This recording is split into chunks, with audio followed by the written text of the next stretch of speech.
This is the grand opening of the year of 1402. Let's talk about the battle that changed two continents. Across the world, mighty empires are rising, kingdoms are falling, and history is about to take an unexpected turn. In China, a new emperor has just claimed the dragon throne, preparing to build the magnificent Forbidden City and send colossal treasure ships across the oceans. In Europe, the 100 Years' War continues to divide England and France, while merchants grow rich as the Renaissance begins to awaken Italy. Across Africa, caravans still cross the vast Sahara, and in the Americas, great cities continue to flourish, completely unaware of the Old World's existence. But at the crossroads of Europe and Asia, two of history's greatest military commanders are marching toward one another. To the west stands Sultan Bayezid I, nicknamed the Thunderbolt. In just a few years, he has expanded the Ottoman Empire at breathtaking speed. The mighty Byzantine Empire has been reduced to little more than the city of Constantinople, surrounded on almost every side. Many believe its final days are only months away. Marching from the east is Timur, known across Europe as Tamerlane. His empire stretches from the mountains of Central Asia to Persia, Mesopotamia, and northern India. Every city that resists him risks destruction, and every ruler fears becoming his next target. Soon these two unstoppable forces will collide on the plains near Ankara. The battle that follows will echo through history. The Ottoman Empire will descend into civil war. Constantinople will receive an unexpected half-century of survival. Europe's political future will take a different course, and Timur will reach the greatest triumph of his extraordinary career. Historians still debate one fascinating question. What if Timur had lost? Would Constantinople have fallen decades earlier? Would the Byzantine Empire have vanished before the Renaissance had truly begun? Would Europe's history have unfolded in an entirely different way? Welcome to 1402, a year when a single battle reshaped the destiny of two continents and when the world stood on the edge of a new age. The year is 1402 and China stands at a crossroads. The mighty Ming dynasty, founded only a few decades earlier, is shaken by a brutal civil war known as the Jingnan Campaign. For 4 years, armies loyal to the young Jianwen emperor have battled against his ambitious uncle, Prince Ju Di, the powerful Prince of Yan. In July 1402, everything changes. Ju Di's veteran army breaks through the defences of Nanjing, the imperial capital. As flames engulf parts of the palace, the Jianwen emperor mysteriously disappears. Was he killed in the fire? Did he escape disguised as a Buddhist monk? Or did he spend the rest of his life hiding somewhere in the vast empire? Historians still debate the answer more than 600 years later. With victory secured, Ju Di ascends the dragon throne as the Yongle emperor, beginning one of the most remarkable reigns in Chinese history. Determined to strengthen his legitimacy, he reforms the government, expands the military, and prepares to move the capital north to Beijing. Their construction will soon begin on the magnificent Forbidden City, a palace complex that will symbolize imperial power for nearly 5 centuries. But Yongle's ambitions stretch far beyond China's borders. In the bustling shipyards along the Yangtze River, craftsmen begin designing enormous ocean-going vessels. These will become the legendary treasure fleet, commanded by the Admiral Zheng He, carrying Chinese influence across the Indian Ocean to Southeast Asia, India, Arabia, and even the eastern coast of Africa. Not everyone is convinced by the sudden change of rulers, however. Imperial officials spend weeks trying to explain the missing emperor. Some insist he perished heroically in the palace fire, while rumours spread that he escaped into the countryside. One weary minister is said to have sighed, "Perhaps heaven simply misplaced him." It may not have solved the mystery, but it probably ended the meeting.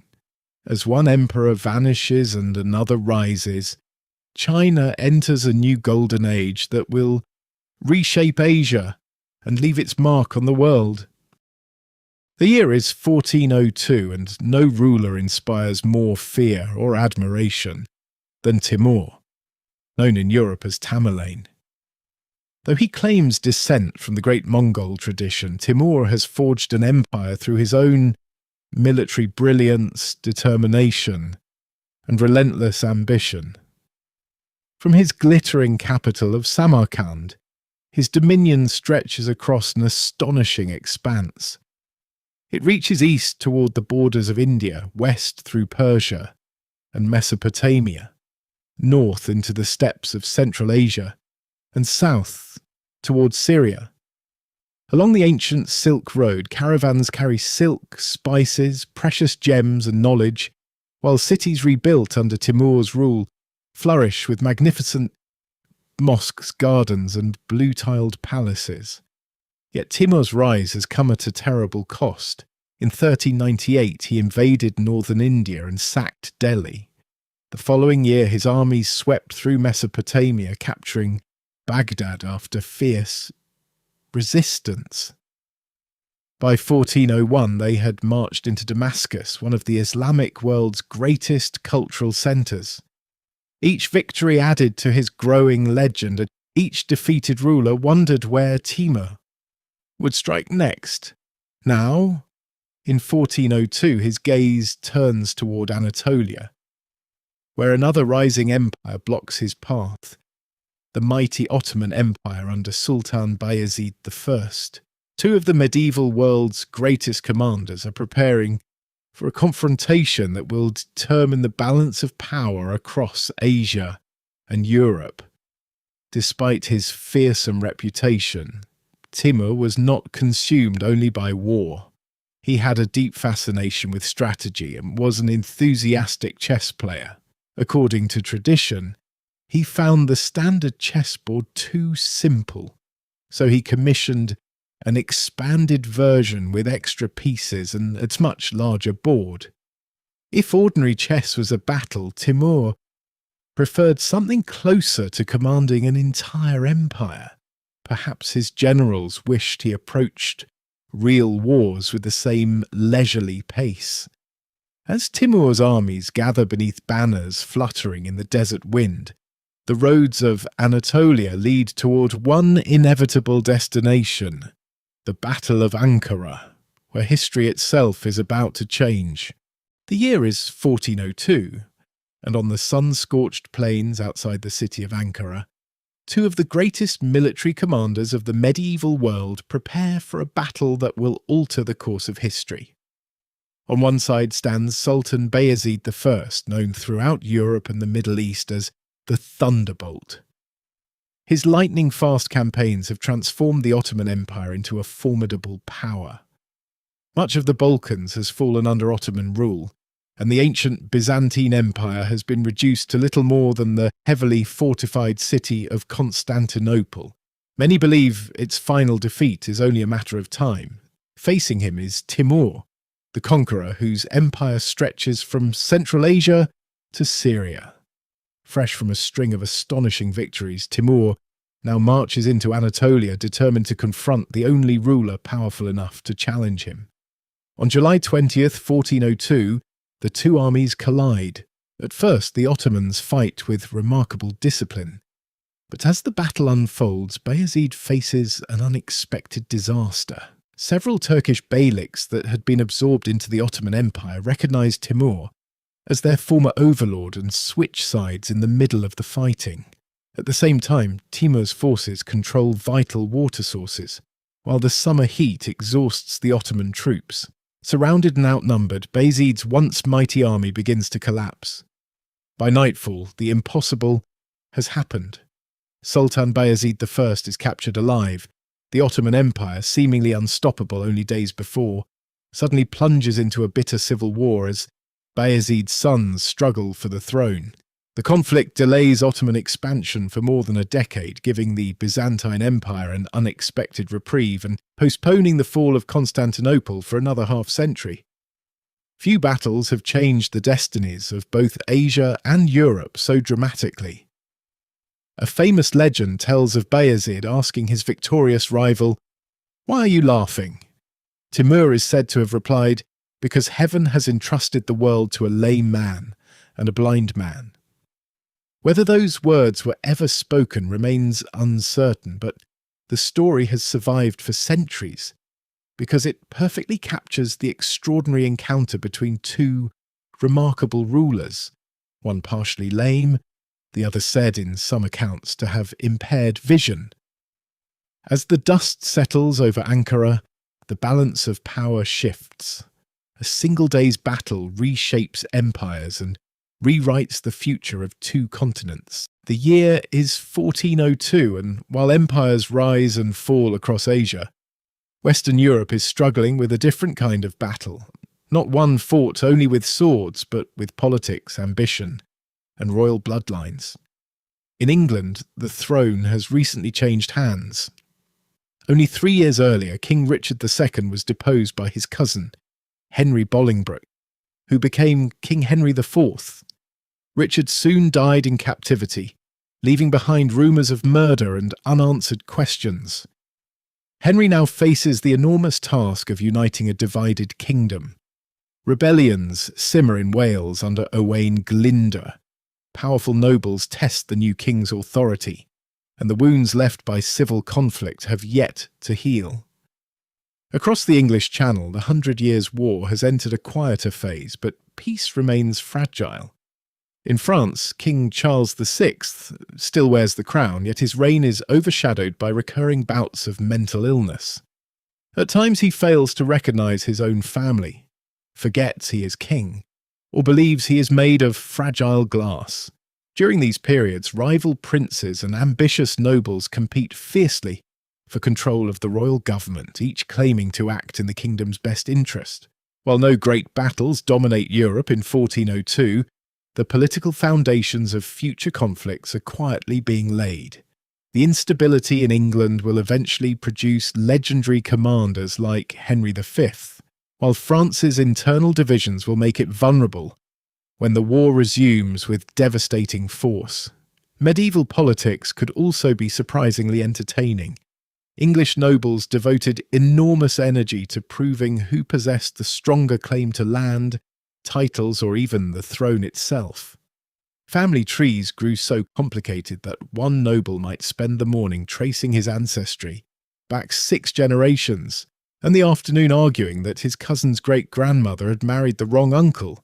Sometimes it seemed that parchment, ink, and genealogy caused nearly as much trouble as swords and arrows. As Europe's kings struggled with rivalries and succession, a new cultural awakening quietly began in the cities of Italy, where merchants, artists, and scholars were preparing to reshape the future of the continent. The year is 1402, and while kings wage wars and conquerors reshape empires, another force is quietly transforming Europe, not through battle, but through trade, wealth, and ideas. In the cold waters of northern Europe, the Kalmar Union continues to strengthen. Under the leadership of Queen Margaret I, the kingdoms of Denmark, Norway, and Sweden are united under a single crown. Together they command the Baltic Sea and control valuable trade routes linking Scandinavia to the rest of Europe. Further south, the powerful Hanseatic League dominates commerce across the Baltic and North Seas. More than 100 merchant cities, from Lübeck and Hamburg to Riga and Tallinn, work together to protect their ships, lower trading costs, and grow rich through commerce. Their warehouses overflow with timber, furs, grain, salt, fish, wax, and fine cloth. Long before modern corporations existed, the Hanseatic League was proving that cooperation could be just as powerful as conquest. Meanwhile, in the warm waters of the Mediterranean, 2 proud maritime republics, Venice and Genoa, continue their fierce commercial rivalry. Although their great naval wars have largely subsided, both cities compete relentlessly for control of Mediterranean trade, dispatching merchant fleets to ports stretching from Constantinople to Alexandria and beyond. Not far away, Florence is entering one of the most extraordinary periods in its history. Prosperous bankers, wealthy merchants, and skilled craftsmen invest their fortunes in magnificent churches, elegant palaces, and the arts. Scholars rediscover the writings of ancient Greece and Rome, planting the seeds of what future generations will call the Renaissance, a rebirth of learning, science, and creativity. Of course, medieval merchants faced one enemy that neither pirates nor storms could defeat: tax collectors. Every kingdom, duchy, bridge, and city gate seemed to demand another toll. One frustrated trader joked that he needed more coins to pay road taxes than to buy the goods he was transporting. His companions laughed, then sadly counted their remaining money. As caravans rolled across Europe and ships crossed distant seas, trade carried far more than silk and spices. It carried new inventions, new knowledge, and new ideas that would soon change the world forever. The year is 1402, and beyond the great empires of China, Central Asia, and Europe, countless civilizations continue to shape their own remarkable histories. In India, the once glorious city of Delhi is slowly recovering from Timur's devastating invasion just 4 years earlier. Markets reopen, artisans return to their workshops, and the Delhi Sultanate struggles to restore order. Although scars of war remain, the resilience of its people ensures that one of the world's great civilizations endures. Across the vast Sahara, the Mali Empire remains one of Africa's richest kingdoms. Long caravans of camels cross the desert carrying gold, salt, ivory, and textiles between West Africa and the Mediterranean. Cities such as Timbuktu continue to flourish as centres of trade, learning, and Islamic scholarship, attracting merchants and scholars from distant lands. Farther east, the Kingdom of Ethiopia enjoys a period of stability. Protected by its rugged mountains, this ancient Christian kingdom builds magnificent rock-hewn churches, strengthens its monarchy, and maintains trade with both the Red Sea and the interior of Africa. It stands as one of the world's oldest continuous Christian civilizations. Across the Atlantic, unknown to Europe, Africa, and Asia, the Americas are thriving.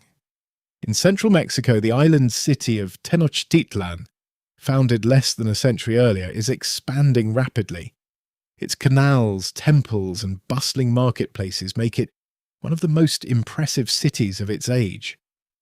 Far to the south, the Andes are home to powerful regional kingdoms.